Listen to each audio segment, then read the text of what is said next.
आज से 4 दिनों की सीमांचल यात्रा पर और थोड़ी देर में उनकी यात्रा भी शुरू होगी।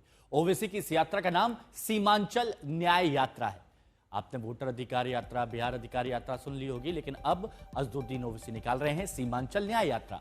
ओवैसी ने तेजस्वी के साथ गठबंधन की काफी पहल की, लेकिन आरजेडी से कोई जवाब नहीं मिला। अब जब रिस्पॉन्स नहीं मिला तो अपनी यात्रा को लेकर कल ओवैसी ने बताया कि वो सीमांचल दौरे पर जा रहे हैं, जो कि अब से थोड़ी देर बाद शुरू होने जा रही है। चुनाव का प्रचार शुरू हो चुका है और हमारे अध्यक्ष अख्तर उल ईमान साहब की लीडरशिप में काम चल रहा है। हम 2 महीना पहले भी आए थे, अप्रैल में भी आए थे। उस वक्त भी हमने कहा था कि चुनाव में हम पूरी तरह से हिस्सा लेंगे और अब सीमांचल में 4 दिन का हमारा विजिट होगा। मुख्तलिफ विधानसभा में हम अख्तर उल ईमान साहब जाएंगे, वहाँ पर आवाम से मुलाकात भी करेंगे, पब्लिक मीटिंग भी करेंगे।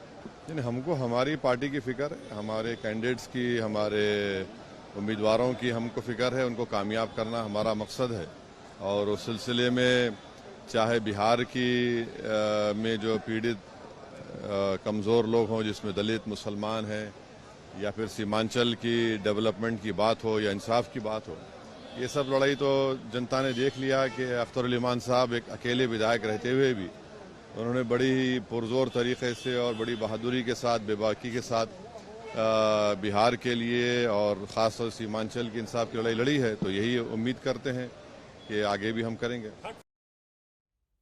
रोहित सिंह किशनगंज से हमारे सहयोगी इस वक्त हमारे साथ में मौजूद हैं। रोहित, अजदुद्दीन फैक्टर कितना इंपैक्ट डालेगा?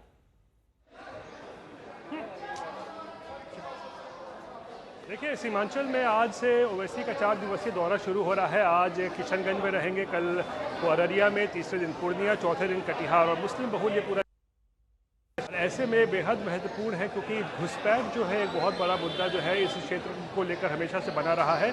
और इस बार हमने देखा प्रधानमंत्री नरेंद्र मोदी से लेकर अमित शाह, केंद्रीय गृह मंत्री, तमाम लोग जो है घुसपैठ को लेकर ज़बरदस्त तरीके से प्रहार कर रहे हैं और कह रहे हैं किसी भी घुसपैठियों को देश में रहने नहीं दिया जाएगा और वोटिंग प्रक्रिया में तो बिल्कुल भी उन्हें शामिल नहीं होने दिया जाएगा। यानी घुसपैठ को लेकर बड़ा मुद्दा बनाया है। इसको लेकर आज ओवैसी जो है सीमांचल न्याय यात्रा भी निकाल रहे हैं, लोगों के बीच जाएंगे।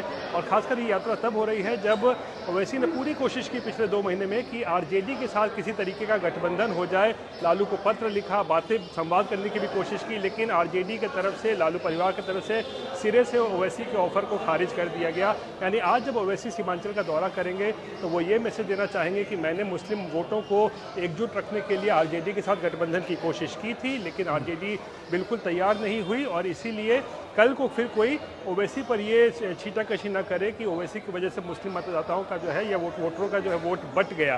तो इन तमाम चीज़ों को लेकर है आज से ओवैसी की बिहार में सीमांचल न्याय यात्रा शुरू हो रही है और चुनावी बिगुल जो है ओवैसी अपनी पार्टी के लिए आज और कितना असरदार होते हैं